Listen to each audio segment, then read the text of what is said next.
Walter Rizzo. Atrévete a ser quien eres, aunque no gustes. Guía para rebeldes que amen su individualidad. Introducción. Este es un libro que pretende activar en ti la capacidad que posees de ofrecer resistencia, rebelarte, a lo que afecte negativamente a tu humanidad. La sorpresa es que muchos de esos límites están en tu cabeza y los aceptaste. Allí fueron puestos con mucho cuidado por el aprendizaje social, por las agencias y los agentes de socialización.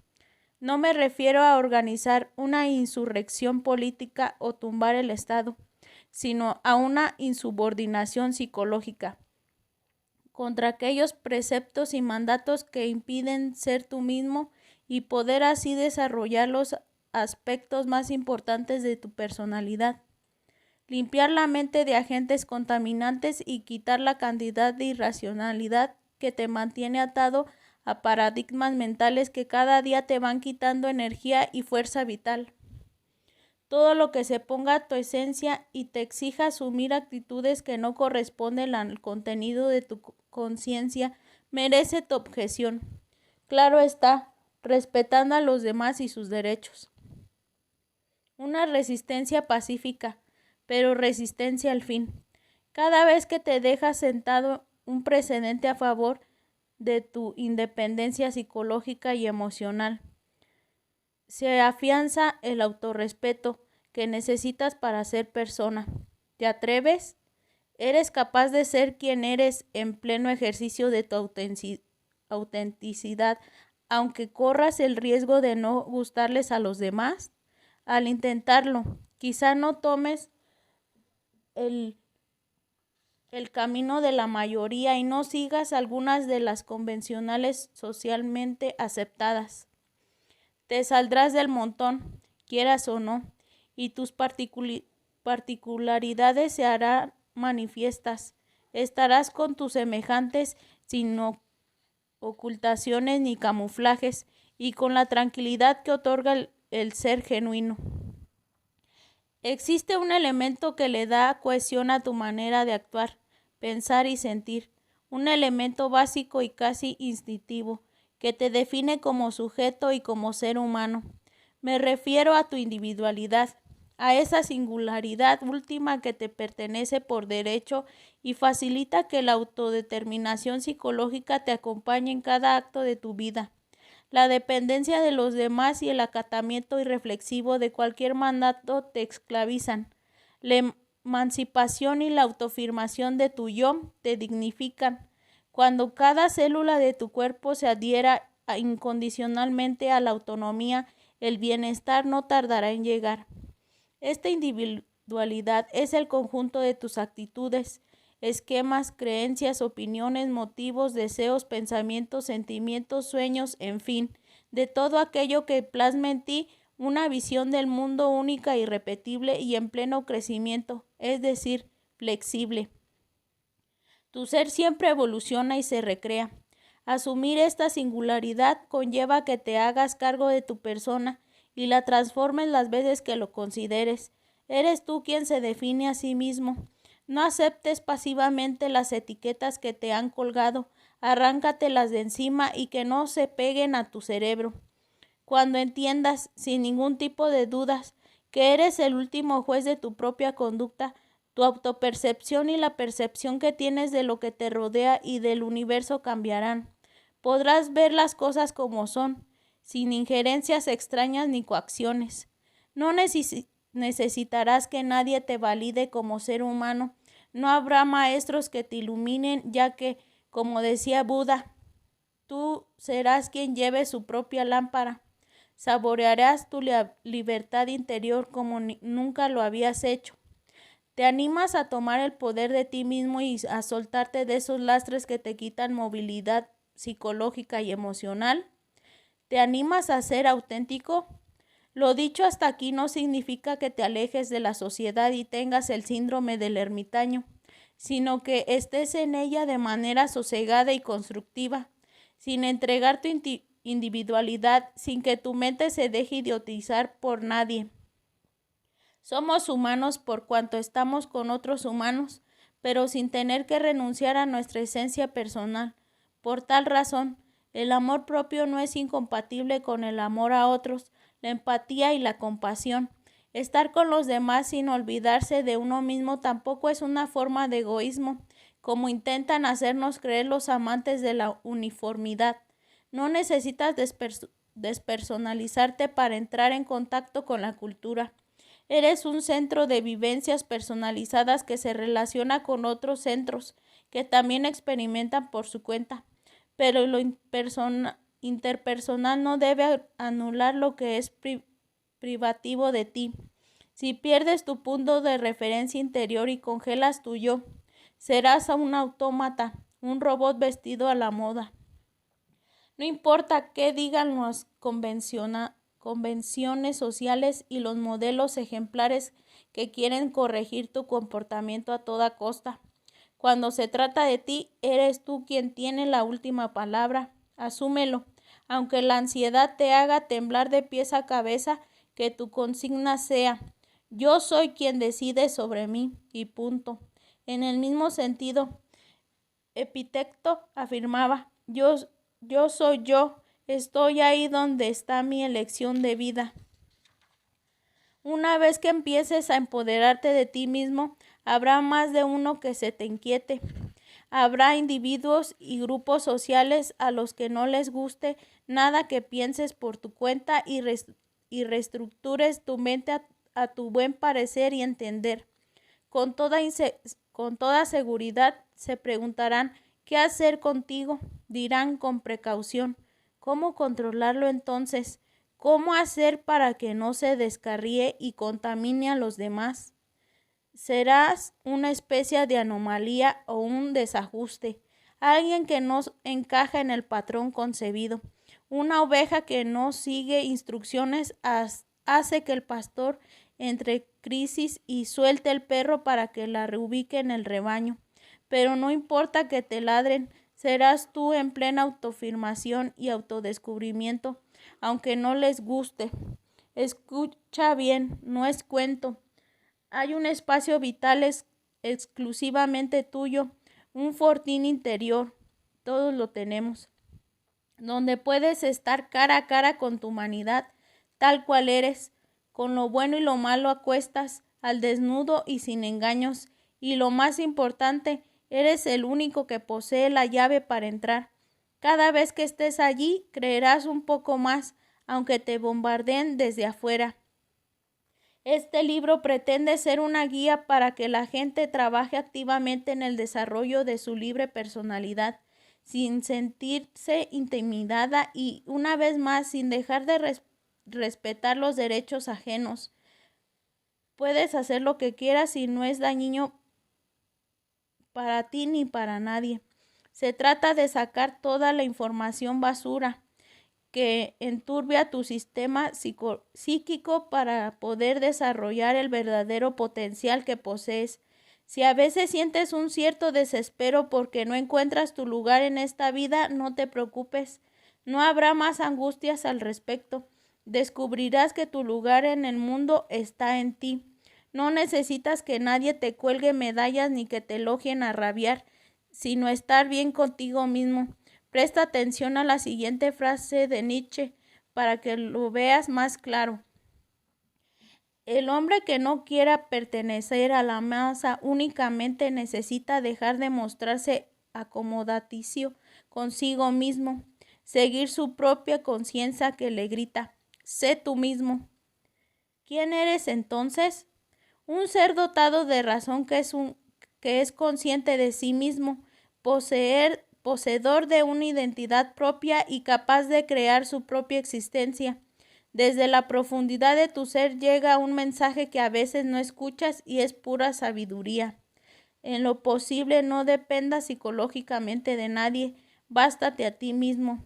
Préstale atención y hazle caso. No tienes que seguir la melodía que llega desde afuera. Si tu música interior es otra, baila tu propio baile, y si no encuentras pareja, baila solo. Propongo que te liberes de 4 áreas de adoctrinamiento sociocultural, ataduras, que De acuerdo con mi experiencia como psicólogo clínico, son una máquina de generar personas inseguras y con miedo a ser ellas mismas, es decir, fáciles de manipular, dependientes y confundidas. Tu mente, la mía y la de los demás han sido educadas para que no podamos pensar y actuar por nosotros mismos como podríamos hacerlo. Nos enseñaron a pedir permiso hasta para respirar, a buscar un referente que nos dé el visto bueno. Todo esto puede revertirse y a cada condicionamiento que te frena y te limita es posible ponerle un contracondicionamiento. Esa es la ley del aprendizaje en psicología cognitivo-conductual. Todo lo que se aprende se puede desaprender afortunadamente. Veamos en detalle los obstáculos que dificultan que te encuentres a ti mismo. La primera forma de moldear y amaestrar la mente tiene que ver con todo aquello que nos dificulta el autoconocimiento. Estamos más orientados hacia lo que sucede en el exterior que hacia lo que ocurre en nuestro interior, lo cual fomenta la ignorancia de uno mismo. No existe una cultura de la interiorización que te induzca a estar contigo mismo y promueva el autocuidado de sí. La primera parte del libro, la recuperación del yo, volver a pensar en uno mismo, apunta a dar ese giro hacia la autoobservación y a oponerse a todo intento de secuestrar tu yo y cosificarlo. La segunda forma de moldear y amaestrar la mente es la que nos lleva a aceptar una obediencia ciega a ciertos modelos de autoridad y sus argumentos morales, económicos, educativos, intelectuales, espirituales, y rendirles pleitesía porque son personas importantes. La instrucción con la que nos educaron es: no te sueltes demasiado de la influencia de estos modelos.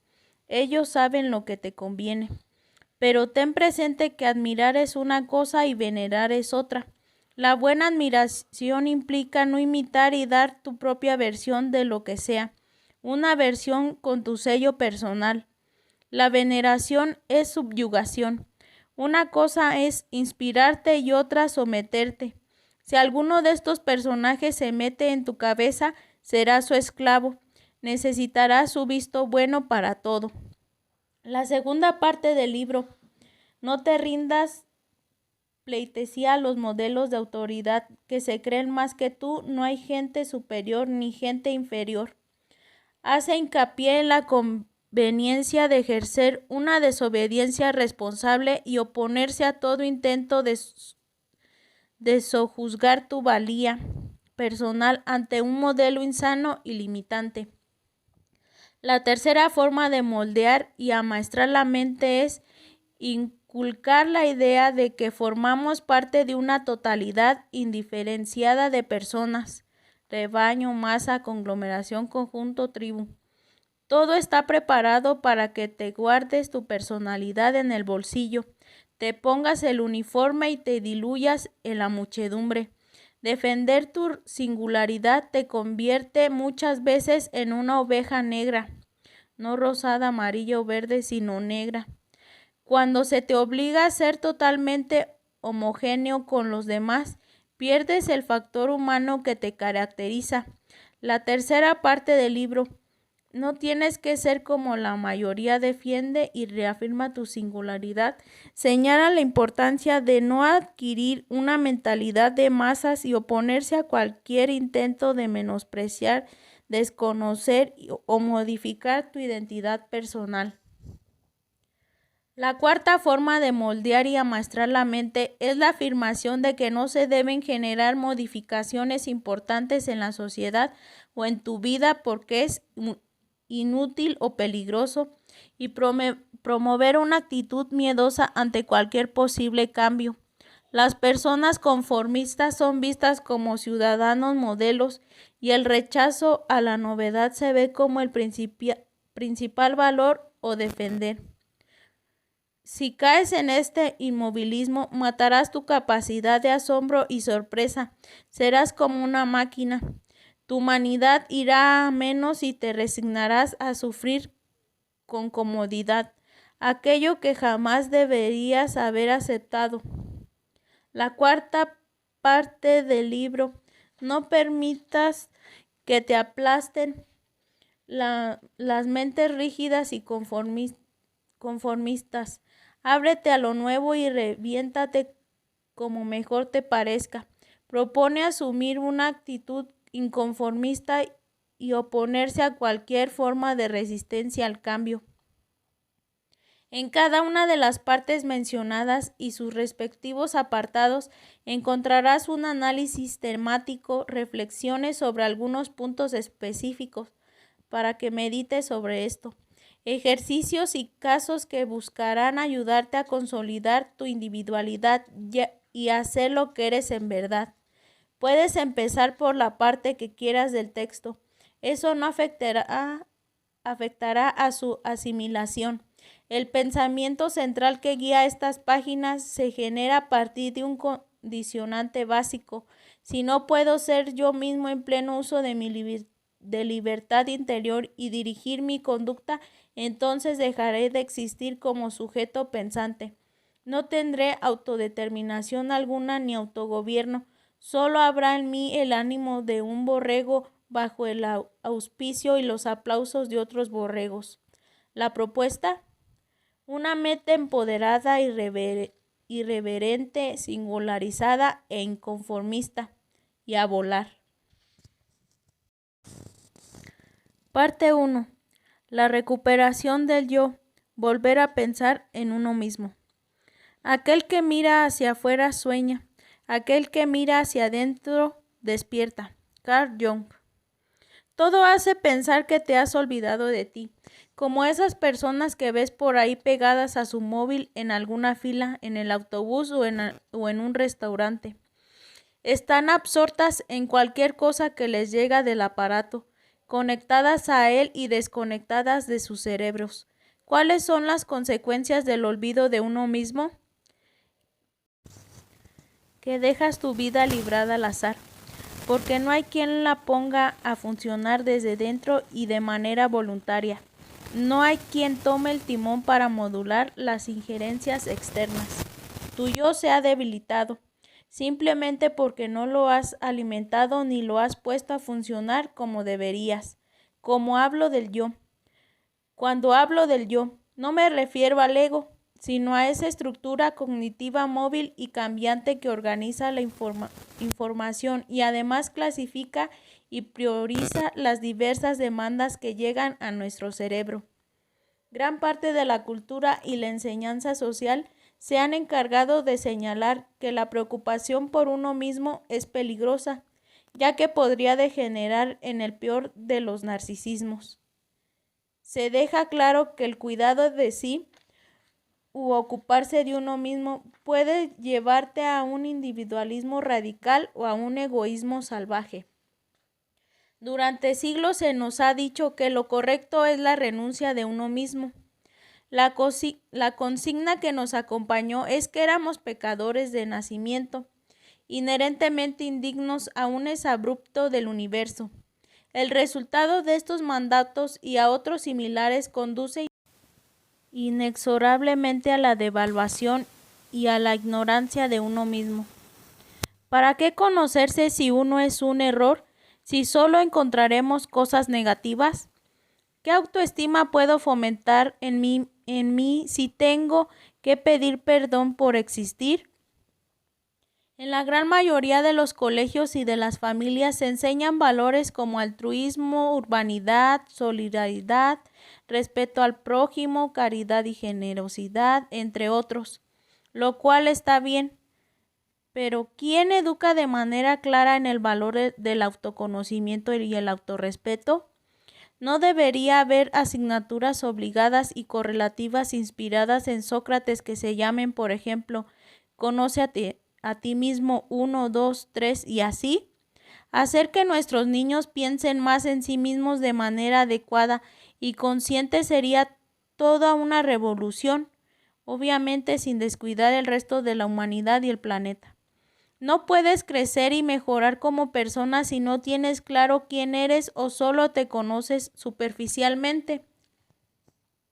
En nuestra sociedad occidental, la educación carece de la principal de las ciencias, la que propicia la autoconciencia y la evolución de la mente.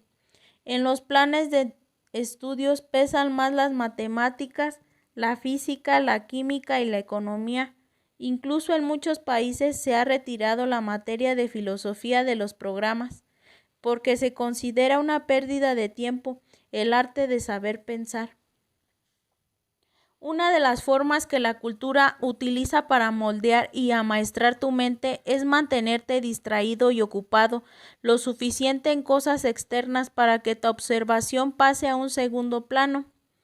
El mensaje que se cuela en tu cerebro es: tú eres tan importante como lo que te rodea.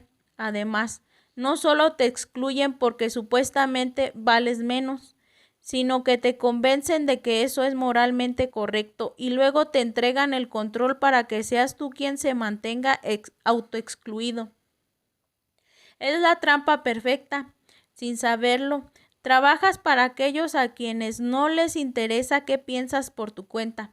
Por eso la propuesta de esta primera parte es: toma el control, no dejes que te alejen de tu ser, fortalece el yo para que nadie ose pensar por ti. Cuando hablo de redirigir la mirada del exterior al interior, no me refiero solo a la meditación, que sin duda es muy útil, sino a que actives también una serie de elementos psicológicos y emocionales que te permitan recuperar psicológicamente tu yo y ponerlo a funcionar como mejor te plazca. Por ejemplo, activar aquellas estructuras mentales que tenían medio dormidas, como autonomía, autoevaluación, autoconfianza, autodirección, autorrealización, autoeficacia, autoaceptación, autodeterminación y muchos otros autos que, en su conjunto, configuran la percepción de lo que eres y la defensa activa de tu individualidad. Lo que te propongo es reacomodar el periscopio y poner en práctica un amor propio sin excusas y un interés saludable en ti mismo. Si llevas a cabo este cambio en la orientación de la mirada para equilibrarla y rompes el patrón que te han impuesto de prohibido ocuparte demasiado de tu persona, se producirá en ti una conversión mental, una transformación que te acompañará toda la vida. Subviertes el orden mental que ha establecido el aprendizaje social de manera pacífica e individual. No te subyugas a él. Ensaya observarte a ti mismo. Investiga cada recoveco de tu mente y de tus emociones. Explora tus historias. Recuerda eventos significativos. Pregúntate por tus metas. Reactiva esos sueños dormidos o la mejor de tus fantasías y te aseguro que el solo hecho de intentarlo resultará apasionante. ¿Qué beneficios lograrás haciéndolo? Presta atención y solo por citar algunos.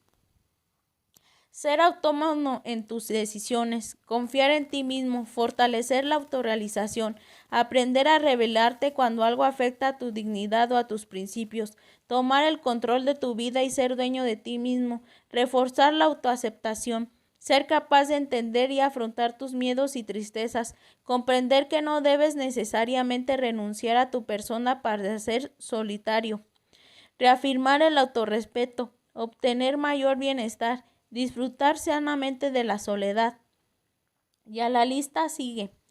Todo apuntaría finalmente a un factor determinante, el desarrollo de tu potencial humano, cuyo significado es llegar a ser todo aquello que eres capaz de ser, que un pensamiento clave dirija tus acciones.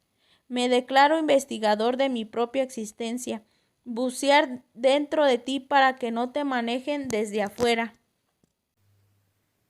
Ejercicios y recomendaciones para empoderarte de ti mismo. Empieza el contacto con tu yo. Quítale volumen a la soledad. Practicar el silencio es vivirlo y perderse en él. Una soledad atontada por el ruido y a las actividades múltiples está contaminada de compañía. Ensaya a estar solo con tu persona para que veas la diferencia. Juega a ser ciego, sordo y mudo por unos minutos. Ponte una venda sobre los ojos, tapones en los oídos y cierra la boca. Toma conciencia del aislamiento que ahora tienes del exterior. Algunas personas no aguantan ni siquiera segundos porque se asustan o empiezan a sentir que pierden el control. Si ese es tu caso, solo tápate los ojos. Cuando tus sentidos no están presentes, tu mente se desconcierta. Ella está acostumbrada a vivir ocupada en otras cosas, distraída y parlanchina. No le gusta estar mirándose a sí misma. Eso confronta y produce temor. Por eso algunos prefieren permanecer ignorantes de sí mismos. Duele menos, pero te vuelve más estúpido. Ejercicio. Empezar el contacto. Cuando hayas bloqueado tus sentidos, desplázate por tu cuarto. Desliza tus dedos por las cosas. Siente la textura e imagínate las formas que han habitado tu entorno inmediato y de las que ni te habías dado cuenta. Trata de no ponerle nombre a nada. Solo toca y deja que tus sentidos exploren. Abre la puerta, respira el aire y concéntrate en él. Nunca respiramos conscientemente a no ser que estemos meditando o de vacaciones. Trata de que tu cuerpo asuma la respiración en estado puro, desde las fosas nasales hasta los pulmones. No ves, no oyes, no hablas, solo exhalas e inspiras. Quizá no lo sabías, pero tu yo se regodea cuando lo haces. Se descubre vivo, acompañado de ti. Ahora eres uno en pleno despliegue de su existencia. No es magia, es el espacio vital por donde tu ser transita a sus anchas. Nada te molesta, nada te inquieta, es tu trabajo. Vuelve a desplazarte, conoce más sitios.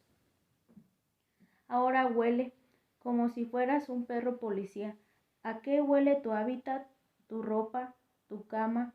Quítate la ropa, pasa las manos por tu cuerpo y luego huélete sin recato. No importa cómo sea tu olor, te pertenece. Es la exudación de tu vida. No evalúes, solo siéntete, conócete. Vuelve a la ventana y quítate los tapones. Empieza a reconocer los ruidos, los lejanos y los cercanos.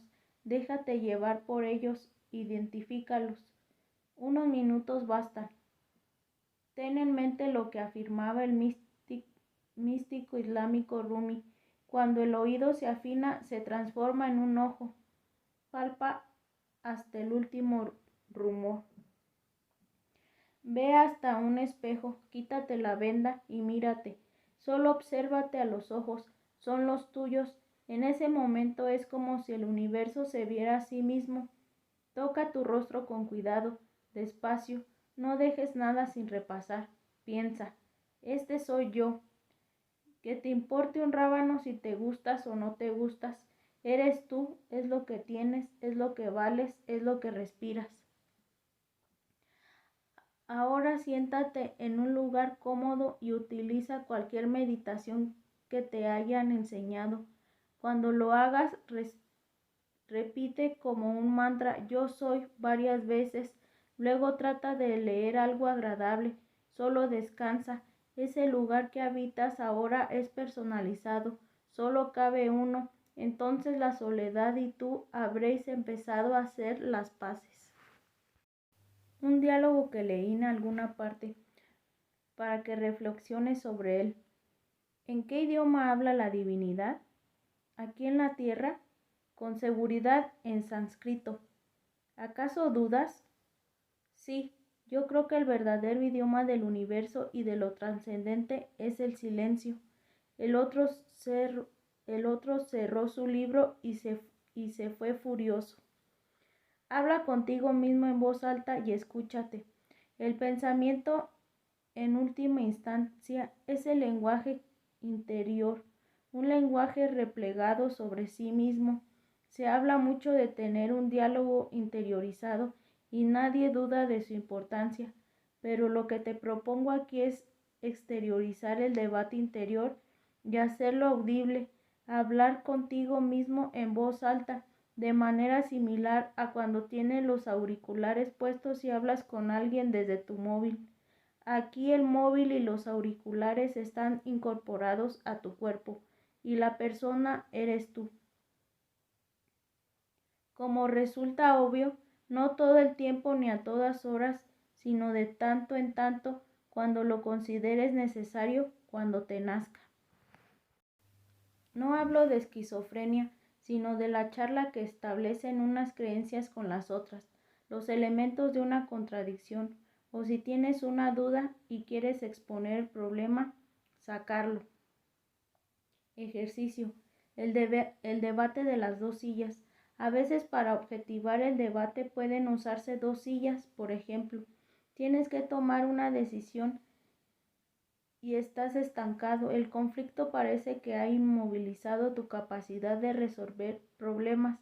Supongamos que la duda se da entre una posición más emotiva y una más racional. Amo a tal persona, pero sé que no me conviene. Me ofrecieron tal trabajo, me pagan bien, pero mi vocación va para otro lado. O lo que ha dicho mi amigo me ha dolido. No sé si ser sincero y decírselo. En una silla cuelgas un cartel que diga argumentos emocionales, por ejemplo, amor, vocación, sentimientos de amistad. Y en la otra, argumentos racionales, por ejemplo, no me conviene, me pagan bien, la sinceridad ante todo. En un lugar está la emoción y en otro la razón. A medida que vayas haciéndolo, debes sentarte en una silla o en la otra, según el argumento sea más emocional o más racional. Empieza la discusión contigo mismo. Cuando tu punto de vista sea emotivo sentimental, te diriges hacia el asiento de los argumentos emocionales y cuando sea racional pasas al otro, vas y vienes y en cada caso adoptas la posición correspondiente. El doble juego de defender una parte del dilema y la otra, acompañado de un movimiento físico, lo hará más visible y ayudará a que aclares los elementos que integran el conflicto. En más de una ocasión surge la mejor solución posible o se muestran los vacíos en la formación que hay que llenar. También las conversaciones pueden ser menos trascendentes. Por ejemplo, al levantarte por la mañana, te saludas en voz alta. Hola, buen día. Antes de salir de casa te deseas buena suerte. Pienso tener un buen día, por lo tanto, no metas la pata. O conversas mientras conduces. También hay gente que va poniendo en palabras lo que va haciendo en tiempo presente, como si la locución dirigiera la conducta. Voy a hacerme un café. A ver la taza, la cafetera, le echo agua, la caliento. Puedes hacer lo que quieras, sin embargo, no dejes de parlotear y sacar a la luz tu pensamiento y amplificarlo. Te recomiendo que no lo practiques en público si no llevas un móvil para disimular, porque terminarás en la sala de urgencias de un psiquiátrico. Habla, conversa, charla contigo mismo, juega y diviértete. Saca los elementos del pensamiento y obsérvalos. Esto hará que te mantengas conectado a tu mente. Es más difícil autoengañarse cuando gran parte de lo que piensas se hace consciente y se pone sobre la mesa. A veces escucharte en una grabación te muestra lo inadecuado que fuiste, lo absurdo de un racionamiento o la chispa genial que creías no tener. Estos ensayos harán que tomes plena conciencia de que la mente habla en voz baja, o mejor, te habla. Te darás cuenta que tu mundo interior tiene algo que decir y que vale la pena prestarle atención. Una contraindicación. Si hablas en voz alta contigo mismo, ¿por qué no soportas el silencio o lo temes? Estás haciendo trampa. Si realmente te agobia la ausencia de sonido hasta el extremo de tener que oír algo para tranquilizarte, así sea un murmullo, quizá debas pedir ayuda profesional y a ver qué ocurre, para que medites sobre esto. Cuentan que Pirrón, el creador del escepticismo, Seguía hablando aunque sus oyentes ya no estuvieran allí en la plaza pública. En cierta ocasión que lo vieron hablando solo, le preguntaron por qué lo hacía y respondió: me ejercito en ser virtuoso. Respecto a lo de Pirrón, por si te interesa seguir su ejemplo, si estás conversando con alguien y te deja con la palabra en la boca, como nos suele ocurrir algunas veces, no te detengas, sigue hablando, no te quedes empezado. Conversa con el aire, con una pared, mirando al cielo o al suelo, y claro está, con quien nunca te defraudará, el que siempre te oye aunque te tape los oídos, tú mismo. Confía en ti mismo, eres mucho mejor y más capaz de lo que te han hecho creer. Confiar en ti mismo implica percibirte como una persona competente, creer que eres capaz de alcanzar las metas que te propones e ir hacia ellas dignamente y con alegría. Tomar decisiones confiando en uno mismo es poner a funcionar la autoeficacia, el convencimiento profundo de que si puedes hacerlo, de que no eres torpe o inepto. Manda estas dos últimas palabras a la porra, sácalas de tu vocabulario, no vuelvas a aplicártelas. Las personas que confían en sí mismas ven los problemas como desafíos constructivos, no escapan ante el primer obstáculo y sus pensamientos son del tipo: yo soy capaz. Cada situación adversa me hace más fuerte. Las dificultades son oportunidades para aprender. Pondré mi corazón en la tarea y daré lo mejor de mí mismo. Intentaré cumplir mi propósito hasta el final de mis fuerzas. Sus sentimientos son de seguridad y valentía. Evitar cualquier actividad por creerte incompetente sin haberla ensayado es confirmar irracionalmente la idea de invalidez, como una especie de profecía autorrealizada, porque después de no llevarla a cabo dirás: menos mal que no lo hice, si no, habría fracasado. Un fatalismo que se alimenta a sí mismo. Para que medites sobre esto. ¿Cómo sabes que no eres capaz? ¿Por qué lo crees? ¿Estás definitivamente convencido? 3 posibilidades de por qué se genera una pobre autoeficacia. A. Haber tenido una historia de errores o frustraciones que configuraron en ti un esquema de minusvalía. B. Tener un nivel de autoexigencia demasiado alto que te lleva a ponerte metas inalcanzables. Y C. Que tus educadores te hayan insertado el germen de la inseguridad al ser muy sobreprotectores. No lo intentes, no estás hecho para esto. Como sea, si estos factores entraron en tu cerebro, serás tú mismo quien se aplique el freno de emergencia. La mayoría de las personas que tienen poca autoconfianza, cuando deciden enfrentar lo que temen y no aceptar el lavado cerebral al que han sido sometidas, logran superarlo. Recuerda, solo los estúpidos piensan que nunca cometerán errores. Eso, además, los hace especialmente peligrosos. Un error no es un fracaso. En el error se pierde una batalla, en lo segundo la guerra. Una paciente me decía: he fracasado en el amor, me he separado 3 veces, quizá lo de tener una pareja no sea para mí. Le respondí: te equivocaste en manejar la relación o en elegir con quién estar, pero no has fracasado, porque el amor abarca mucho más y podrás volver a intentarlo. Y le conté el caso del gato que se sentó sobre un fogón encendido y se quemó la cola, y después nunca más se sentó en ninguna parte. Cuando generalizamos el error, aparece lo absurdo. Rebélate contra la idea de la inutilidad. Sí, rebélate, no la aceptes, sácala de tu mente como si fuera un virus infeccioso. Si de verdad quieres dirigir tu conducta, no solo debes contar con tu propia confianza, sino con tu aprobación y aceptación incondicional. ¿Dejarías de amar a un hijo porque no saca buenas notas, no se destaca en ningún deporte o no es exitoso? ¿Y qué es ser exitoso? Tener fama, ser millonario, ascender en la jerarquía social, mandar sobre otros o tener muchos bienes materiales. Para mí el éxito está en disfrutar de lo que haces y que te acompañe la paz interior la mayor parte del tiempo. Es decir, el verdadero triunfo está dentro de ti. Cuando esto ocurre, la alegría se mimetiza con tu ser porque tu logro está más en lo que haces que en lo que obtienes. Un video que se hizo viral muestra en parte lo que quiero explicar. Míralo y quédate con el mensaje de fondo. Cuando te sientes a gusto con quien eres y te desprendes de los galardones que la cultura te otorga, necesitas muy pocas cosas para estar a gusto con la vida. Observa el video del que hablo. Sin palabras, este video tocó mi corazón.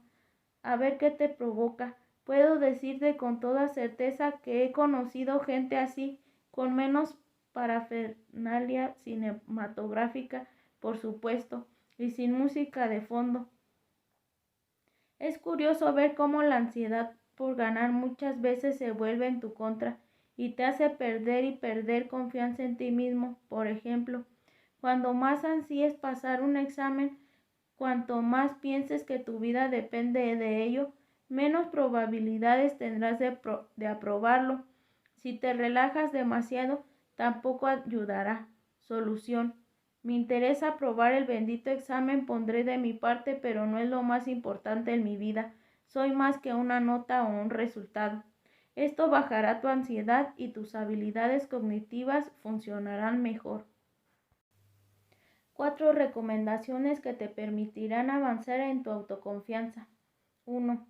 Cada día, cada mañana levantarte, no digas otro día para soportar, sino otro día para superarme. Si la realidad es dura, reforzaré mi yo. Lo haré más resistente, me arriesgaré a superar las limitaciones que me he impuesto. Desobedece el aprendizaje al que te han sometido. No eres un inútil, te han convencido, te han sembrado ese esquema y lo has hecho tuyo. Crea otra historia a partir de ahora, otro relato. No creas a los que te señalan como inepto. Desóyelos y toma el mando. Desde este instante pesará en ti más tu autoevaluación que la evaluación externa.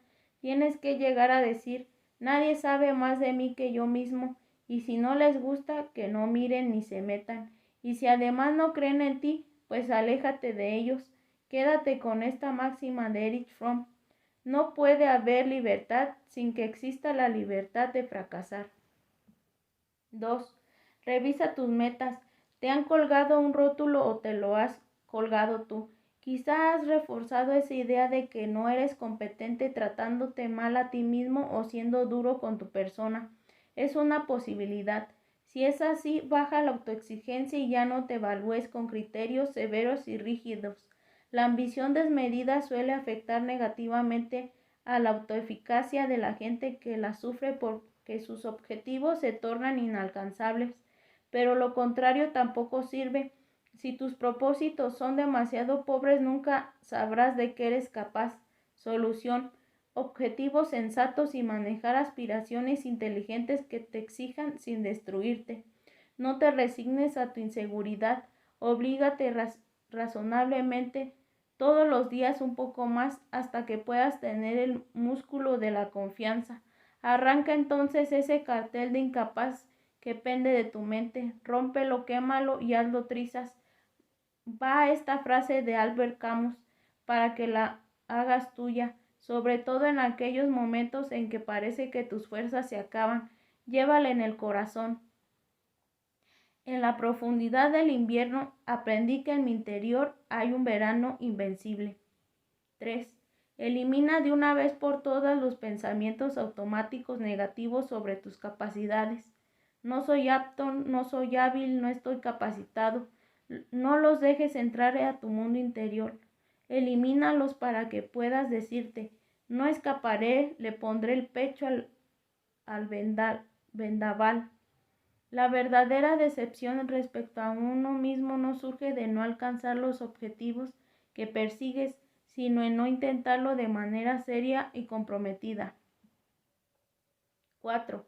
No te empeñes en recordar lo malo. La memoria puede ser muy cruel si la alimentas de las veces en que te ha ido mal. Lo único que hará este sesgo negativo del recuerdo es confirmar las falsas razones que sustentan tu idea de inutilidad. Mejor una memoria objetiva que vea lo bueno y lo bueno para felicitarte a ti mismo y disfrutarlo, lo malo para modificarlo en vez de lamentarte y llorar sobre la leche derramada.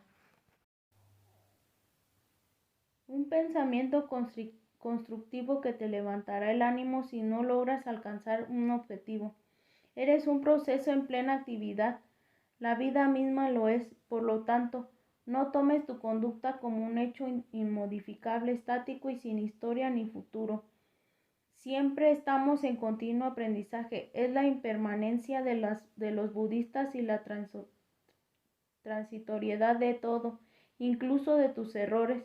Cuando falles, date la oportunidad de poner las cosas en perspectiva. Ejercicio. Todavía no. Léelo por la mañana y de noche. Intercálalo con respiración profunda para que asumas las palabras con más intensidad. ¿Cómo hacerte cargo de ti mismo si no crees en ti? En lo más profundo de tu ser hay un guerrero consumado dispuesto a enfrentar cualquier contienda, a superar los reveses que sean, a seguir viviendo con dignidad. ¿Por qué no lo dejas salir? No esperes a que aparezcan las oportunidades para ponerte a prueba. Fabrícalas. Crea tu entorno, desafía la adversidad.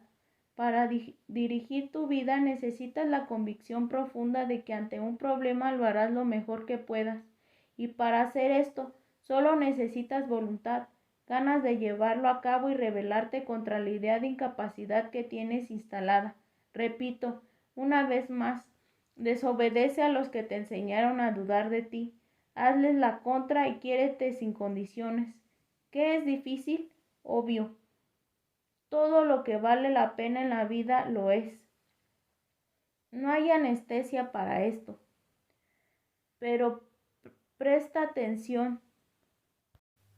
Cuando no puedas salir airoso de una actividad cualquiera, en vez de decir no pude, como si se tratara de algo definitivo o consumado, trata de utilizar el siguiente pensamiento constructivo.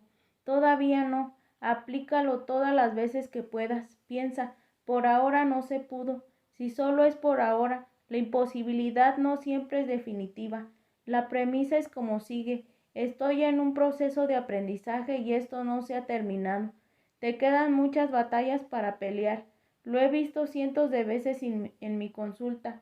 Hay personas que en una sola acción, en un solo momento de valentía, descubren que no eran lo que pensaban y entonces conquistan su propia existencia. Mejora tu autoaceptación, empieza a calibrar tus yoes. Tu mente mantiene en su interior una lucha permanente, el yo real, lo que eres, versus el yo ideal, lo que te gustaría ser. A mayor discrepancia entre un tú yo real y tú yo ideal, más sentimientos de inseguridad y más vulnerabilidad al control externo y la obediencia irracional. Si me siento como una ameba, por pequeño e insignificante, obedeceré a los seres más desarrollados. Obviamente, el yo ideal es aprendido y se instala en el principio de los tres más. Cuando más tienes o más logras, más vales. ¿Cuál es la clave para manejar esto? Achicar la diferencia entre los yoes, fortalecer el yo real y revisar que el yo ideal no ande por las nubes para reubicarlo de manera realista. Si no lo haces, vivirás frustrado las 24 horas. Por ejemplo, aspirar a ganar el premio Nobel en literatura cuando tienes 60 años y nunca has publicado nada es pecar de un optimismo irracional.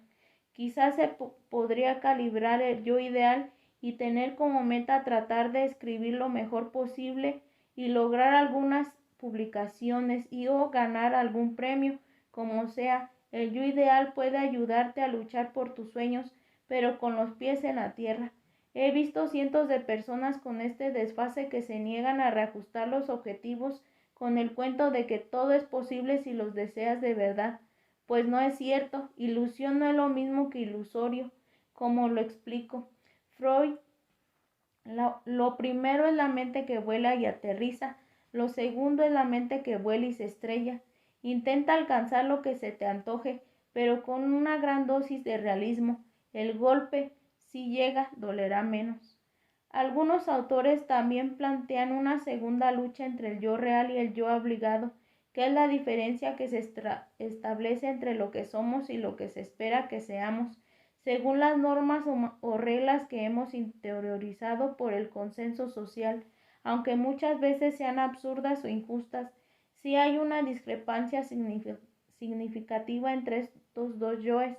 Sobreviene la culpa y la sensación permanente de ser una persona inadecuada, algo así como una oveja descarriada que bombardea peligrosamente el abismo de la indecencia y la incorrección social. El yo obligado es una especie de superyo, un tirano cognitivo que te vigila y trata de que no te salgas de lo políticamente correcto. Esta ultravigilancia, que se lleva a cabo por un mismo sobre uno mismo, es inculcada en sus comienzos por los padres alrededor de los 3 o 4 años, o sea, a la edad que tienes, réstale 3 o 4 y ahí estará el tiempo que has estado sometido al yo obligado. En las otras partes del presente texto verás cómo graduar el yo obligado y no dejarte aplastar por él. Para que medites sobre esto. Se nos alerta de manera constante de que no vayamos a caer en una autoaceptación sesgada en lo que exaltemos nuestras virtudes e ignoremos nuestros defectos. Eso está bien porque si no lo matizamos alimentaríamos un esquema de grandiosidad. No obstante, también lo opuesto es contraproducente. Ensalzar lo malo y negar lo positivo en ti te llevará de cabeza a la depresión. De esto no se habla mucho. Nos han dicho que el orgullo no solo es malo, sino pecado. La filosofía espartana es lo que predomina en algunos grupos sociales. En mi opinión, si alguien hiere o zamorrea tu autoestima y te hace sentir inferior, utilizar un sesgo positivo a tu favor, es decir, exagerar un poco tu autovaloración, podría ser un paliativo importante en situaciones en las que se pretende hundir tu yo. Toma partido por ti de manera categórica. Acéptate sin remilgos. Intenta seleccionar información positiva de ti mismo. Tenerla a mano y sacarla a flote. Será un trabajo tuyo íntimo y privado. No debes sentirte mal si de tanto en tanto, sobre todo cuando te atacan a mansalva, cometes el maravilloso pecado de darte un baño de autoeficiencia. Utilizo esta palabra en el sentido de la sabiduría griega, cuyo significativo es autogobierno y vivir sin amos, bastarse y mandarse a sí mismo. Si no mantienes activos en la mente tus atributos positivos, se te olvidarán. La costumbre hará que los reliegues a un segundo plano. Una cosa es la modestia y la otra falsa modestia. El sabio es humilde, pero no porque ignore sus virtudes. Sabe cuáles son y las tiene presentes. Lo que no necesita es alardear de ellas. En otras palabras, lo que hace que una persona sea soberbia no es que reconozca sus cualidades, sino que se pavonee con ellas. Una autoevaluación sana también requiere de dos enfoques indispensables para seguir considerándote humano. El primero nos llega del budismo y se refiere a la autocompasión, que no es lástima por uno mismo, sino cuidado de sí mismo, tratarse bien y con respeto. Así como sentimos compasión, compartir un dolor, y empatía, ponerse en el lugar del otro cognitiva y afectivamente, por nuestros semejantes, también podemos profesarlos hacia nosotros mismos. El segundo enfoque llega del humanismo y la psicología positiva y lo definimos como autoperdón. Y aquí no hay que explicar mucho. ¿Por qué deberíamos perdonar a los demás y no a nosotros mismos? Escribe un diario de experiencias cotidianas significativas para verte a ti mismo desde otra perspectiva. Escribir sobre tu vida es una bella forma de acercarte a tu yo y mantenerlo vigente. sin censura ni autocensura, y una edición de autor para un solo lector. Que allí queden consignados momentos, emociones, sueños, acontecimientos, el dolor, la alegría y cualquier cosa que te resulte significativa. O dicho de otra forma, la existencia que transitas y experimentas. Como dije antes, vivimos muy mecánicamente. El diario es una manera de tomar conciencia del día a día. Te obliga a recordar cómo reaccionaste ante determinadas situaciones, qué hiciste, qué pensaste y qué sentiste. Te lleva a recapitular, a volver sobre ti mismo y repasarte. Y en cada lectura descubres algo maravilloso. A quién le escribiste es a ti mismo. Además de consignar ahí de manera general lo que te interesa, existe una manera más técnica, psicológica, de llevarlo a cabo, encadenar hechos, pensamientos y emociones y sacar conclusiones. Este registro suele hacerse cuando hay alguna situación te ha impactado y quieres ir más profundo. A todos nos pasan cosas malas, buenas o incómodas y, si bien tenemos el recuerdo de ellas, no somos capaces de sistematizar la información. Esta manera de registrar te dará muchos elementos para conocerte más. Ejercicio. Encadenar conducta, pensamiento y emoción. Simplemente, cuando ocurra un hecho que consideres que vale la pena tener en cuenta por su importancia, anota en un papel la situación desencadenante, lo que hiciste, lo que pensaste, lo que sentiste y lo que ocurrió luego. Por ejemplo, supone que una persona anote lo siguiente. ¿Qué pasó antes? Una amiga me dijo que no me pintara los ojos así, que parecía una puta. ¿Qué pensé? Soy una estúpida. ¿Por qué me dejo decir esto? Cada día me siento más fea. ¿Qué sentí? Ansiedad, vergüenza, ira contenida. ¿Cuál fue mi conducta? Me quedé helada. Luego le dije, ¿te parece? ¿Qué pasó luego? Cambié de tema y seguimos como si nada hubiese pasado.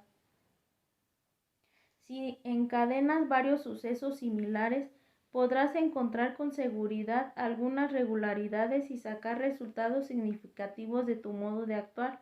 En el caso citado, si lo anterior se repitiera varias veces, ella podría descubrir o reafirmar que depende mucho de la opinión de la gente, que tiene problemas de autoimagen, que teme enfrentar la situación y por eso evita la controversia.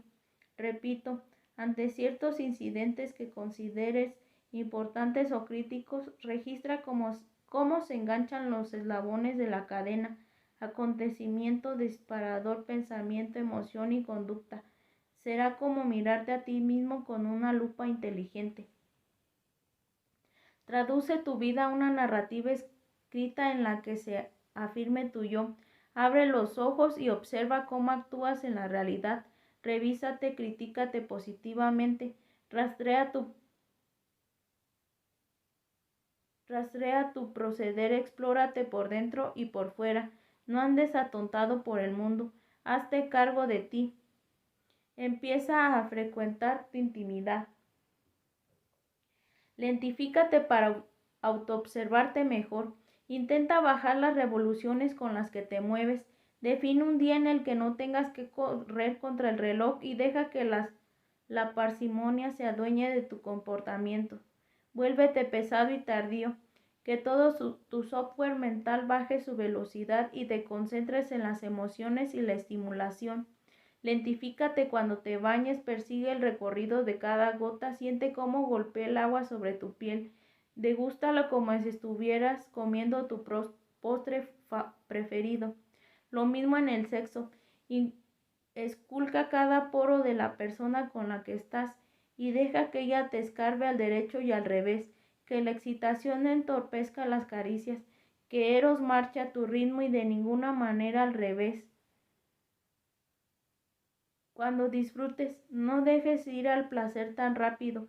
Quédate allí un poco más y toma conciencia de él, que en cada beso puedas percibir cómo el tiempo se dilata, que cada papila deguste el ser amado, insisto, como un postre.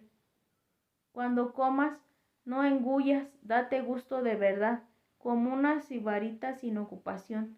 Mantén los alimentos en tu boca, mastícalos con suavidad, siente cómo se deshacen y tu organismo los recibe. Que el vino o la bebida que tomes no pasen de largo como si fueran a llenar una vasija. Aprécialos, conviértete en un catador aficionado, aunque no entiendas un rábano de bebidas. Estarás atento lentamente a cada bocado, a cada trago. Que la música no sea un ruido de fondo. Navega en cada nota, absórbela, que retumbe en tu cuerpo y no en tu corazón. Y en tu corazón, como si fueras un tambor viviente, que cuando termine de sonar puedas decir, la hice mía, me ha traspasado, me he revolcado, me ha embelesado. Las cosas que hagas a cámara lenta, empálmalas con un agradecimiento. Agradecer que, a ser capaz de asimilar cada exaltación, de hacerla tuya hasta colmarte. La lentitud incrementa tu vivencia interna porque aumenta la autoobservación. En cada aproximación vuelves y descubres cosas nuevas. Tu mente se activa y se asombra. Aprende a matar el tiempo que se deshaga frente a tus ojos y abúrrete atrevidamente hasta ser creativo. Ejercicio. Dibujar la lentitud.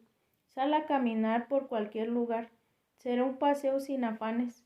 Vas a quedarte observando cada cosa que te interese. Vas a perder el tiempo, dilapidarlo. Deja el móvil en casa y no lleves reloj. No tienes idea de la hora que es ni de a qué hora volverás. Caminarás despacio. No te metas en el revoltijo desenfrenado de los que corren por todas partes y no tienen un momento para el paisaje. Si haces fila, quédate ahí. No importa, te da lo mismo. ¿Cuántas veces peleaste por un puesto, protestaste sobre la atención parsimoniosa de algún empleado?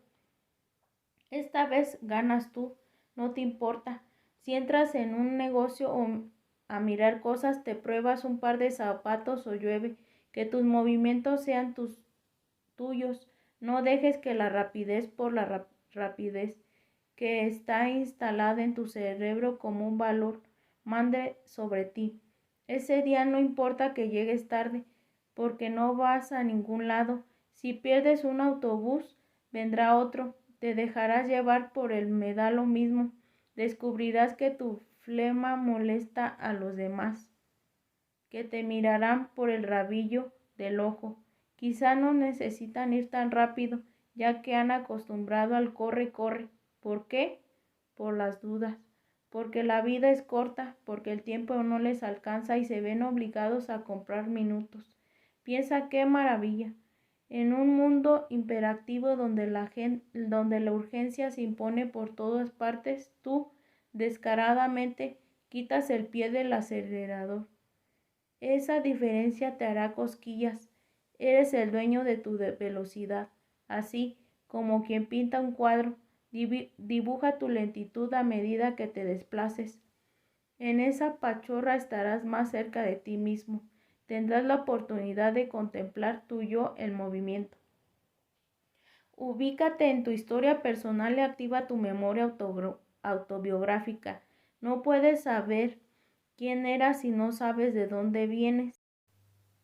El yo es una construcción móvil, cambiante y en plena transformación, y que responde a una serie de hechos y experiencias previstas. Las relaciones que estableces con tu persona, con los demás y con el mundo. Conocerse a uno mismo no es solo saber qué sientes y qué piensas en el ahora, también es darte cuenta de la forma particular en que fuiste aprendiendo a ser humano, es decir, cómo creciste. Todos tenemos una memoria autobiográfica de lo que fue nuestra vida, así como la de nuestros familiares y allegados, o al menos eso sería lo esperable. Allí se almacenan hechos, experiencias y emociones, de los cuales no siempre somos conscientes. Lo importante es definir esa biografía, tenerla clara y presente, es decir, ubicarse en la propia historia Esto implica al menos dos cosas: conocerse todo lo que puedas de tus predecesores y rememorar las etapas más significativas por las que pasaste desde que naciste, aunque sea de tanto en tanto. El resultado será incrementar tu autoconocimiento. Algunos ejemplos de preguntas importantes. ¿Quién eran tus abuelos? ¿Cuál era su visión del mundo? ¿En qué trabajaron? ¿Cómo se relacionaban? ¿Cuáles fueron sus sueños, sus virtudes, sus defectos y sus frustraciones? ¿Cuán buenos padres eran? ¿Qué estudiaron? ¿Cómo se conocieron? ¿Qué sabes de tus bisabuelos? ¿Tienes idea de tu árbol genealógico? Los álbumes de fotos serían sin duda un buen comienzo. En cada uno están retratados los momentos y quienes participaron, gente que no identificas, gente que reconoces. Quizá encuentres fotos antiguas. Otra forma es hablar con los más ancianos, a ver qué recuerdan y recuperar los antiguos cuentos de la familia, esos relatos orales que se han transmitido por generaciones y que siempre, como los mitos, tienen algo de verdad. Investiga, rebusca, curosea como lo haría un arqueólogo. ¿Quién es tu padre? ¿Quién es tu madre?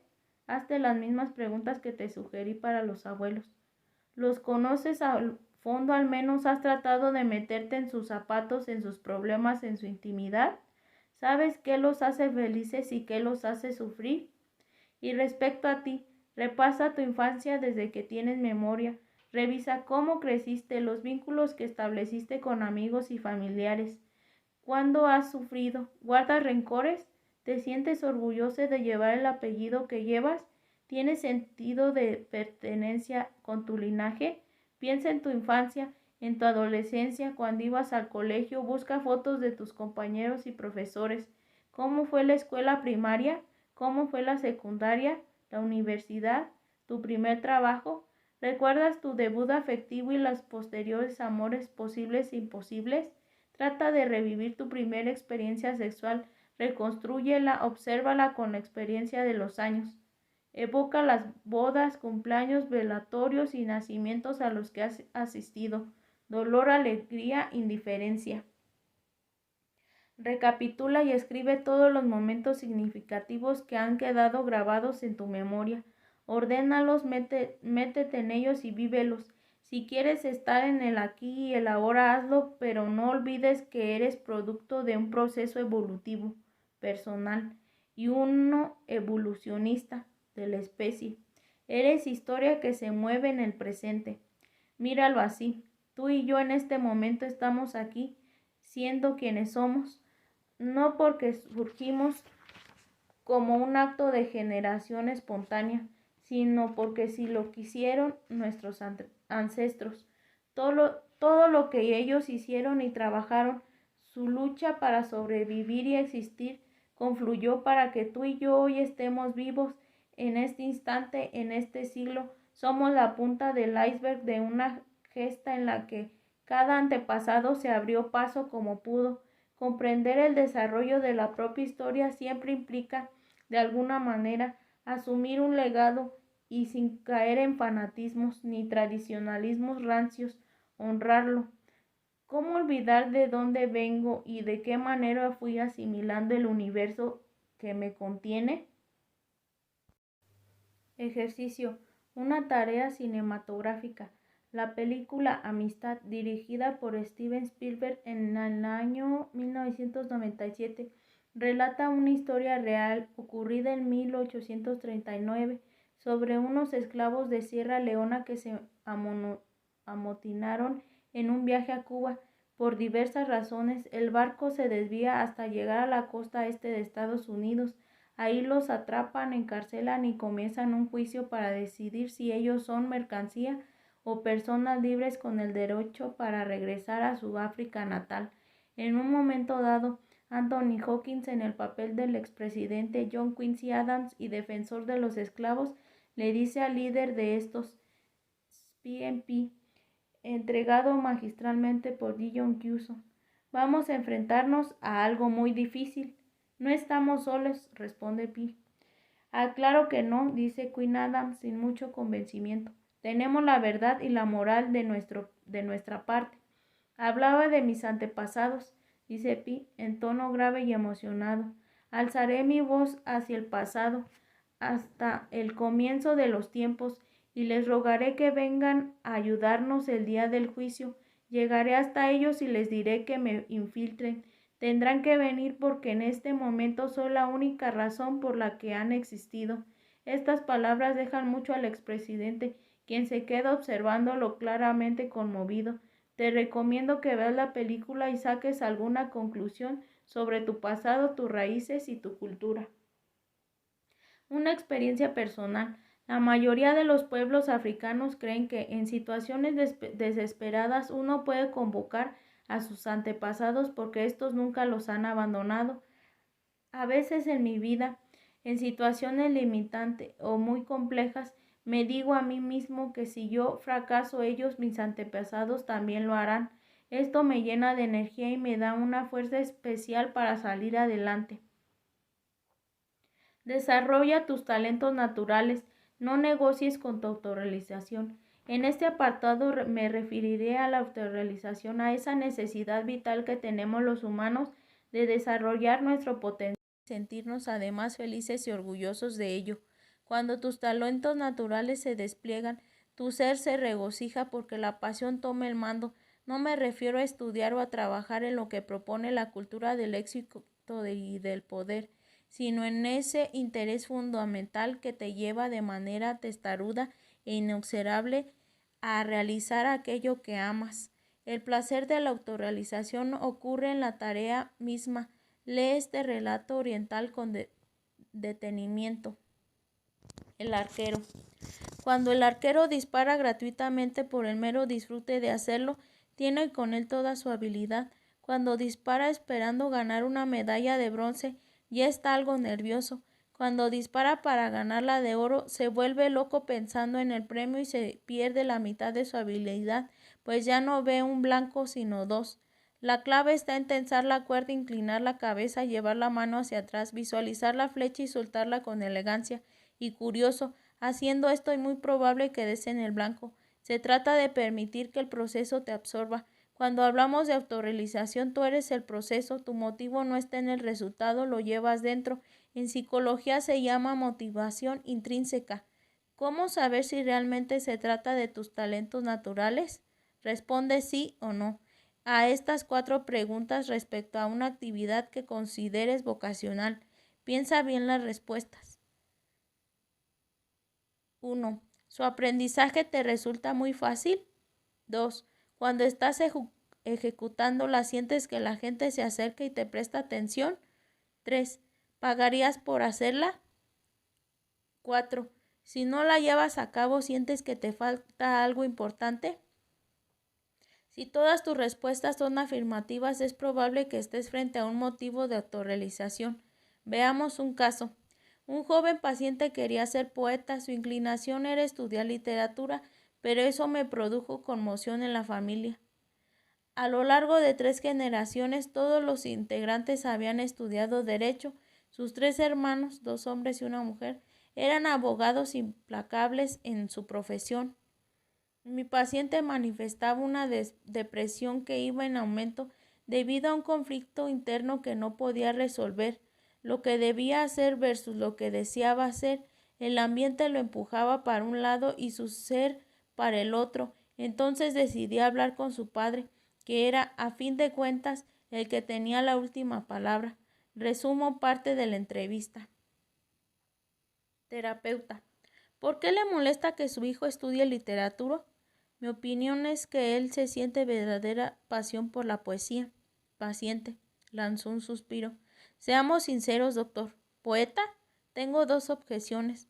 La primera es que debemos respetar la tradición de la familia. Es casi una obligación y no seré yo quien la rompa.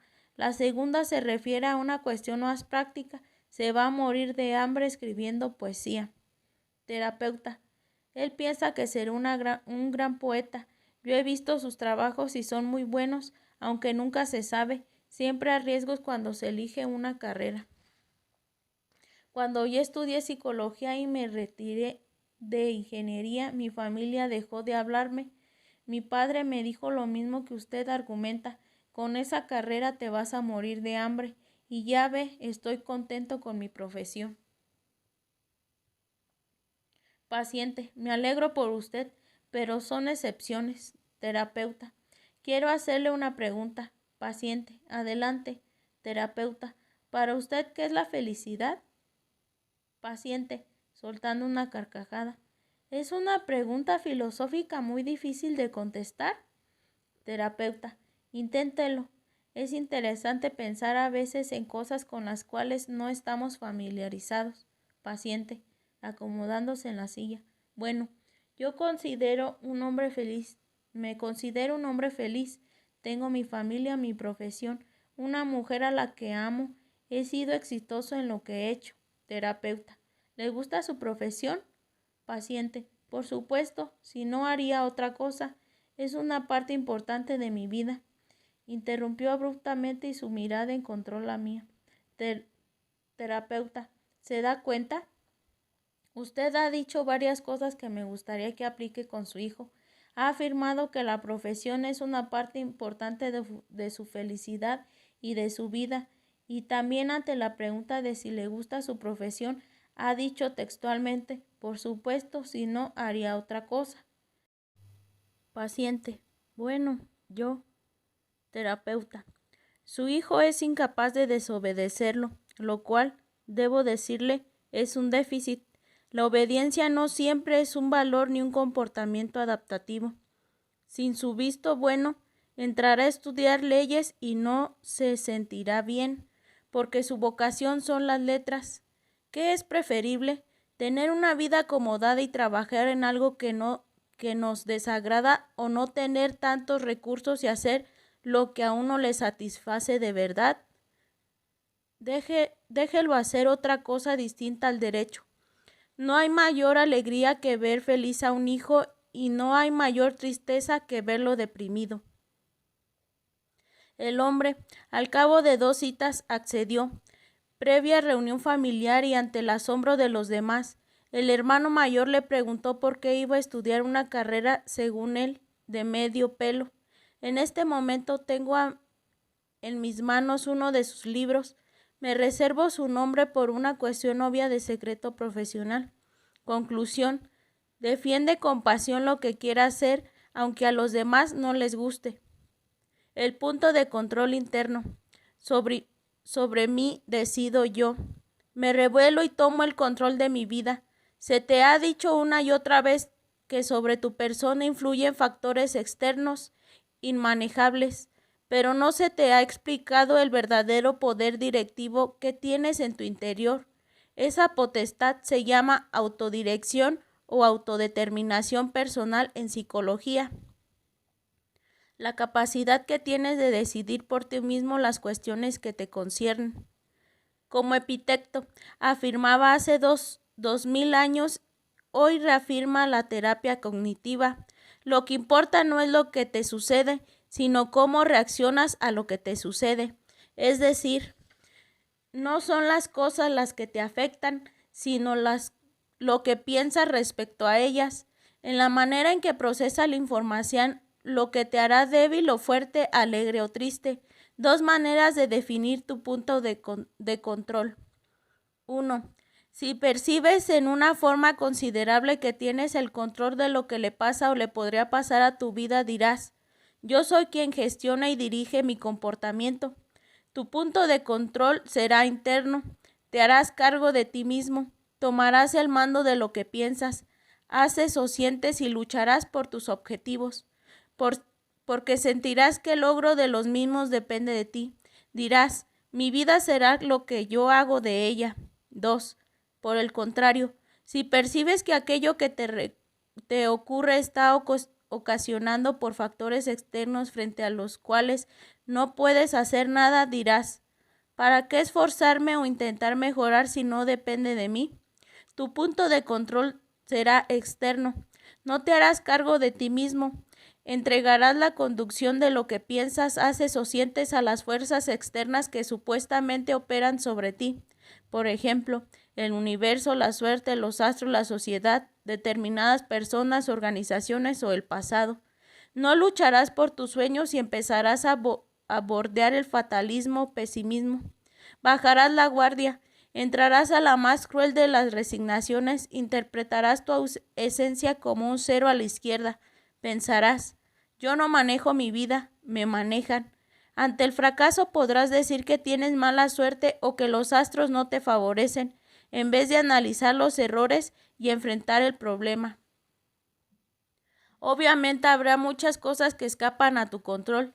No podrás detener el curso de un terremoto o de un aguacero, pero tu verdadero poder de decisión está en cómo decidas enfrentar esos imponderables. Ante un torrencial aguacero puedes resolver sacar un paraguas, guarecerte en algún lugar, no salir o mojarte. Eres dueño de afrontar los problemas como quieras dentro de tus posibilidades personales. A veces lo harás bien y otras cometerás errores. De todas maneras, serás tú quien juzgue qué es lo más conveniente. Repitamos, cuando algo escapa a tu control, tú elegirás cómo afrontar la situación, aceptar lo peor que puede pasar, regular tus emociones, ignorar el suceso, ser realista, tener una pataleta, sentarte a llorar desconsoladamente y así. Imagínate un bote a vela a la deriva en la mitad del océano, que se mueve por el impulso y la orientación del viento. Se desplaza según el clima y va de un lado para el otro sin dirección. ¿Qué le falta a la embarcación para dirigir su rumbo? Un motor interno, una fuerza que sea superior a la de los ventarrones y se imponga sobre ellos. Tú eres el bote y tienes un poderoso y gran motor interno que es tu mente. Solo tienes que ponerla en marcha, y si no fuera posible que el motor funcione por alguna razón, podrías improvisar unas velas y hacer lo que sugiera el desaparecido actor James Dean. No puedo cambiar la dirección del viento, pero sí ajustar las velas para llegar siempre a mi destino. Sea como sea, no dejes que la corriente te lleve hacia donde ella quiera. Para que medites sobre esto. Si te han desviado alguna vez de tu meta, léelo. Una experiencia personal ilustra lo anterior. Cuando nació mi hija mayor, el pediatra nos sugirió que estuviéramos atentos a si había algún cambio en el color de piel de la niña, porque la veía un poco amarilla. La técnica era apretarle en la nariz o la planta del pie para observar si al sacar el dedo la tonalidad que parecía era clara o amarillenta. Yo me pasé el tiempo haciéndole el experimento que nos mandó y quizás eso, decía mi padre, hizo que la niña fuera chata desde pequeña. En todo caso, comencé a observar que mi hija iba tomando con el transcurso de las horas un tono entre dorado y anaranjado pálido. El problema era que nadie más lo veía. Los familiares de mi señora decían que eran mis nervios, que no siguiera con eso y disfrutara de mi nueva condición de padre. Eran unas 30 personas y varios amigos y amigas que en riguroso turno me alentaban a olvidarme del asunto. Pasadas casi 48 horas en el cumpleaños de una tía de mi mujer, donde la pequeña era el centro por ser la recién nacida de la familia, prácticamente me prohibieron seguir con el asunto porque eso le transmitiría ansiedad a la madre, quien tenía que amamantarla. Como verás en la tercera parte, en muchas ocasiones la presión de grupo hace que sigas al resto y pierdas su autodirección. Fue una lucha entre lo que yo observaba y lo que los demás no querían ver. Incluso llegué a dudar seriamente de mi percepción. Pero al otro día, en la madrugada, mientras todos dormían, no me aguanté. Llamé al médico con carácter de urgencia y le dije que, de acuerdo a mi parecer, la niña estaba amarilla. Me dijo que fuera de inmediato para el hospital y que nos veríamos ahí. Subí al automóvil, puse al bebé sobre mis piernas envuelto en una manta y me fui despacio. Mientras iba para allá, entendí que había estado dejándome llevar por la gente que me rodeaba, esposa incluida. Vi claramente que debía defender mi punto de vista y actuar en concordancia porque la vida de mi hija estaba en peligro. Algo tan obvio se diluyó bajo la influencia que los demás, un punto de control externo que ejercían sobre mí. Comprendí que por momentos yo no había sido el dueño de mis actos. Los indicadores de bilirrubina eran altísimos debido a una incompatibilidad sanguínea de subgrupo. Esto significa que había que hacer un procedimiento llamado exsanguinotransfusión, que consistía en cambiar toda la sangre con todos los riesgos consabidos. Por fortuna todo fue bien. Ellos, los que se negaban a ver la realidad, eran el viento que me empujaba hacia lugares a los que yo no quería ir y, por fortuna, mi motor interno, aunque algo averiado, respondió a tiempo.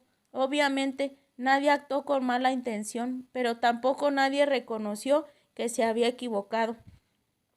Conclusión. Sobre ti operan fuerzas externas sobre las cuales no puedes hacer nada o en las que solo influyes indirectamente. Y también influyen fuerzas internas que surgen de ti y nadie podrá jamás robarte. ¿Cuál sería el punto ideal? Diferenciarlas y estar pendiente para que la balanza no se incline hacia afuera de manera desproporcionada ni hacia adentro de manera irracional. No hay un listado sobre el control interno-externo. Deberás intentar primero discriminarlas por ensayo-error y segundo, guiarte por la premisa de Epicteto, que amplió y explicó en mis palabras. Lo que importa es la idea. Cuando algo está bajo tu control y es vital para ti, lucha para llevarlo a cabo. Hazte matar si fuera necesario, pero si escapa totalmente a tu control, déjalo ir. Que prime el realismo para que tu mente no se pierda en un imposible, se desgaste inútilmente o te enferme. Ayuda a los demás sin autodestruirte. Un caso para que reflexiones al respecto. Quizá la siguiente frase no encaje con los aprendizajes tradicionales que apuntan a que debes exaltar, cuidar o empoderar más a los otros que a uno mismo. La demás gente es tan importante como tú y no tienes por qué invertir todos tus recursos cognitivos para agradarles y cumplir sus deseos. Solidaridad, sí, pero sin destruirte. Preocuparte por tus semejantes, sí, pero sin despreocuparte de ti, sin olvidarte de tu persona. Tu identidad no solo debe ser social, sino también personal. Se trata de convivir sin perder tu singularidad. Te dirán que esto no suena bien, debido a que tus intereses siempre deben estar en segundo plano respecto a los de la gente, ya que tu deber es ejercer un altruismo universal y generalizado. Pero no todos somos Sor Teresa de Calcuta o San Francisco de Asís. Además, si lo analizamos en clave de socorrer a los que sufren, hay una premisa que debes tener en cuenta. Si te descuidas a ti mismo, no podrás cuidar a nadie. Para que medites sobre esto. ¿Existe un egoísmo sano? El Dalai Lama, en su sabiduría, reivindica un egoísmo inteligente y sano para ser compasivo. Veamos parte de uno de sus discursos. Somos seres humanos y, por naturaleza, todos los seres sintientes son egoístas. Por lo tanto, ser egoísta es válido. Tener un cuidado máximo de uno mismo es correcto. Para aquellas personas que se odian a sí mismas es imposible desarrollar compasión hacia los demás. Por lo tanto, amarse a uno mismo es la base sólida, la semilla que se extenderá hacia los demás. Eso es compasión. Entonces somos egoístas, pero deberíamos ser egoístas sabios en vez de ser egoístas de una forma absurda. Una mente demasiado intolerante, limitada, extremista y con visión deficiente es autodestructiva. Esto sucede a menudo. Si nos amamos realmente, sería bueno que usáramos nuestra inteligencia de modo correcto. ¿Cómo sacar el máximo interés a nuestro propio bienestar? No defiendo la búsqueda de una individualidad insensata y posesiva que se transforme en un individualismo de línea dura, sino una forma equilibrada y realista de amor propio en la que se mezclen la autonomía y la solidaridad. Se trata entonces de que rescates y fortalezcas tu individualidad sin romper el vínculo esencial que te mantiene unido a los otros y sin caer en el egocentrismo. Todo gira a mi alrededor. el egoísmo negativo, lo que quiero todo para mí, o la egolatría, rendirme pleitesía a mí mismo. Veamos un diálogo que tuve al respecto con un paciente. El hombre sufría de lo que se conoce como un síndrome de burnout, agotamiento, que suele darse cuando se presta ayuda a otros sin tener en cuenta las consecuencias y los propios límites. Determinada gente en el acto de socorrer a los demás se quema, se cansa, se funde o se bloquea. Pierde gradualmente la fuerza del idealismo inicial y empieza a tensionarse y a deprimirse. Mi paciente mostraba todos los síntomas. Colaboraba desde hacía 4 años como voluntario en una organización que ayudaba a gente de la calle. Durante un tiempo estuvo auxiliando a los indigentes intensamente, sin problema alguno. Sin embargo, en los últimos 6 meses había empezado a sentir una fatiga que fue incrementándose rápidamente. Él seguía exigiéndose, pero su cuerpo y su mente no le respondían. Comenzó a tener problemas de sueño, ansiedad y más tarde depresión, como si la vida quisiera decirle, ya está bien, para un poco. Llegó a mi cita con el rostro demacrado, muy angustiado y con una carga de culpa que no era capaz de manejar. Paciente: no me siento bien, ya no puedo seguir el ritmo de antes. Hay personas que me necesitan. Terapeuta: cuando se siente mal y no puede ir al voluntariado, supongo que alguien lo reemplaza.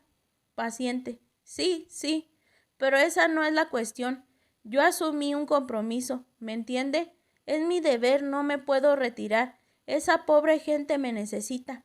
Terapeuta: según me dijo antes, en todo este tiempo ayudó a muchas personas. Paciente: los que nos metemos en esto no miramos la cuestión de la misma manera. No hay una meta ni un final. Uno no dice hasta aquí llegué, simplemente seguimos haciéndolo. Terapeuta: entiendo, pero no todas las personas son iguales. Algunas tendrán más fortaleza que otras. Siempre hay un límite. Paciente: el cielo es el límite. Terapeuta: ¿cuántas veces va al voluntariado? Paciente: todos los días después de trabajar. Nadie me espera en mi casa, por lo tanto no hay problema. Terapeuta: ¿y si fuera 2 o 3 veces a la semana? Paciente: no soy capaz. Terapeuta: ¿no piensa que si usted está mal no podrá asistir a la gente de manera adecuada? Paciente: sí, pero como le dije es mi obligación. El mundo está cada vez peor porque las personas no asumen su responsabilidad social. Terapeuta: es posible, pero usted también tiene otra obligación impostergable. Paciente: ¿cuál? Terapeuta: cuidarse a sí mismo, y no solo porque de esta manera podrá ejercer mejor su labor de apoyo a las personas, sino porque usted lo merece tanto como los demás. Paciente: ¿qué quiere decir? Terapeuta: usted merece sentirse bien tanto como cualquiera. Paciente: pero yo soy un privilegiado. Terapeuta: puede que sí, pero su vida no vale menos que la de nadie. El cuidado de sí es tan válido como el cuidado de otros. ¿O duda? Paciente, pensando: bueno, pero no sé. Terapeuta: mire cómo se encuentra, mire lo que está sufriendo. ¿Está de acuerdo en que posiblemente por pensar en los demás se olvide de usted? Tiene que regresar a su mente, ordenarla y crear un estilo de vida saludable. Necesita descanso. Paciente, interrumpiendo: ¿cómo voy a descansar? Hay gente sufriendo. Terapeuta: porque tiene el derecho. Ser solidario no significa negarse a uno mismo. No necesita sufrir para aliviar el dolor de otro. Paciente: ¿y el amor al prójimo? Terapeuta: debe ser tan fuerte como el amor propio. Paciente: usted me está pidiendo que me encierre y que me aísle del mundo. Terapeuta: no, lo que le sugiero es que se abra menos al mundo exterior por un tiempo, para que active más y mejor su mundo interior. No se aísle, simplemente sea humilde y reconozca sus límites. Se pasó de la raya, se exigió más de la cuenta. Si usted menosprecia su bienestar, terminará no comprendiendo el ajeno. Después de algunas citas en las que se trabajó el regreso al yo, logramos definir una zona de riesgo personal que no debía traspasar. Comprendió dos cosas básicas: que cada quien provee y auxilia hasta donde puede, y que descuidarse a uno mismo es, de alguna manera, existir menos y de forma irresponsable. Regresó al voluntariado sin ansiedad ni depresión, pero sobre todo sin hacerse daño. La autolaceración no es una virtud, aunque se produzca al servicio de una meta aparentemente altruista. La nobleza y el amor empiezan por casa y luego se expanden. Si te ocupas de ti de manera sensata, podrás ocuparte del mundo.